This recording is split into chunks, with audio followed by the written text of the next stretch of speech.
How's it going? Awesome. Yes. In January of the year 1776, a man named Thomas Paine wrote a pamphlet called Common Sense. In it, he challenged for the first time the idea that living under the tyranny of a corrupt foreign ruler was the only way to live. He begins his pamphlet by saying a long habit of not thinking a thing wrong gives it the superficial appearance of being right and raises at first a formidable outcry in defense of custom.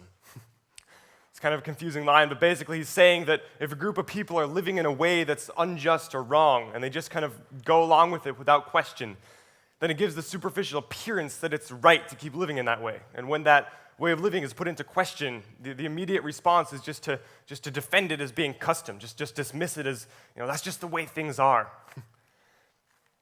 So I'm 17 years old. I've been a climate change activist for almost 5 years now, traveling around speaking to my peers, kind of urging to take personal actions to reduce our carbon footprints of our homes and schools and communities.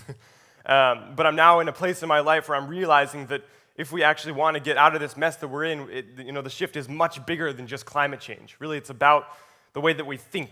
It's about how we as a society value nature. We value money and convenience more than nature and future generations.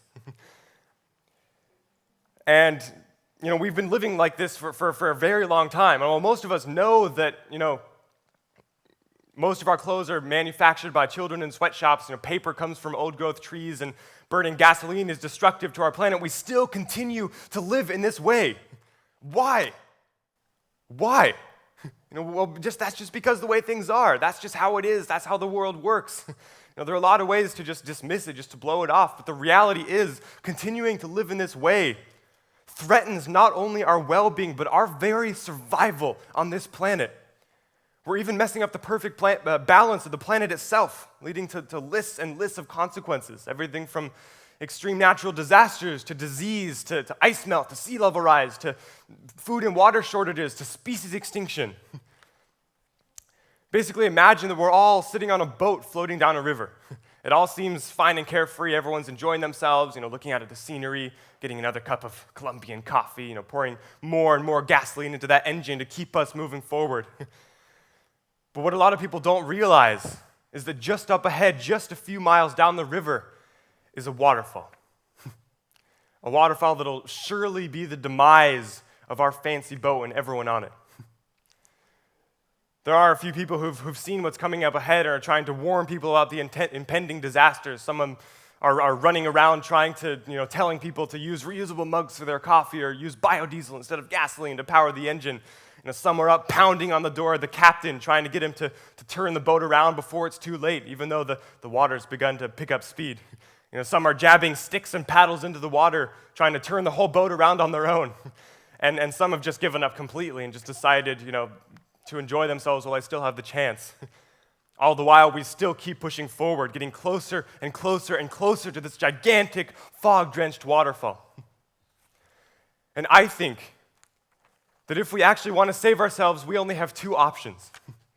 Either we can figure out a way to shift the course of this river entirely and begin to head in a new direction, divert it away from the waterfall completely and continue on our merry way. Or, if that doesn't work, we need to jump off and swim to shore and watch our beloved boat drift off the edge of this cliff and into the abyss. This is the situation we're in right now. And while it is great to use reusable coffee mugs and switch to using biodiesel, I believe that the only way we'll be able to get out of this mess is if we shift our way of thinking entirely. We as a society, we need to learn to value nature and future generations just as much as money and convenience. We need to remember what it means to be human and alive, what it feels like to be connected and part of the earth. We need to lift this veil of fog, hiding the reality that we are in the process of destroying ourselves. And we need to either change the course of this river and begin to head in a new direction, or jump ship and start anew. This is a preposterously gigantic shift, but I think that's what it's going to take. It will take something preposterously gigantic if we want to save ourselves. And I believe it's our generation, the youth. We can be the ones to lead the way. It's our generation who will have to deal with the decisions that are made today. If we as a society don't change the way we're living, we're the ones who are going to have to figure out how to survive once we're careening off the edge of this waterfall. It's our lives that are at stake. And I found that we as young people were somehow born with this inherent sense that we are called to change the world. We're born with the ability to see through this thick fog ahead of us. We have the power to envision a new way of living, and we are not yet entrenched in the way things are party happening on the boat.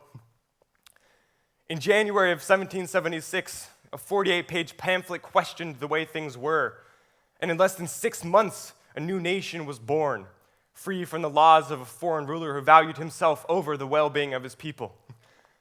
Well, I believe with all my heart that we can be the ones to question the way things are now and shift the way our entire society thinks to prevent us from destroying ourselves. After this happens, after the course of this river is altered, after our mindsets are shifted, then it will only be common sense to change the way that we live.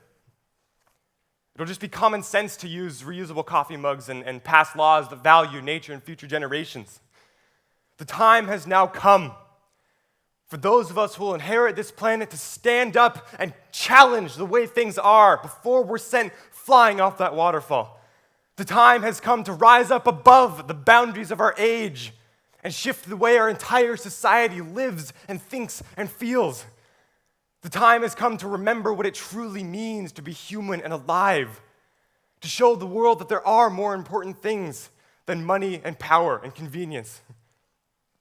And the time has come to make it known that we are indeed the change we've been waiting for, and that we are waiting no longer, for our time has come. Our time has come. Our time has come. Our time has come. Thank you.